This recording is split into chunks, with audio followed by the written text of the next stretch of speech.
ঝালকাঠির সাবেক এমপি শাহজাহান ওমরের গাড়িতে হামলা ও ভাঙচুর হয়েছে।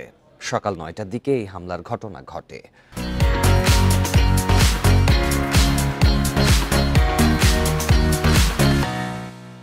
এতে তিনি বাদী হয়ে মামলা করতে গেলে তাকে গ্রেপ্তার দেখায় পুলিশ।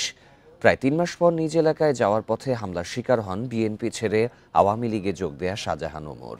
৫ আগস্টের পর নিজ এলাকায় আসার পথে কয়েকজন যুবক তার গাড়িতে হামলা চালায়। এ সময় গাড়ির গ্লাস ভেঙে আহত হন শাহজাহান ওমর ও তার গাড়ি চালক। ঘটনার পর তিনি থানায় আসেন। এই খবর ছড়িয়ে পড়লে তাকে গ্রেপ্তারের দাবিতে বিক্ষোভ মিছিল করে ছাত্রদল ও যুবদলের নেতাকর্মীরা।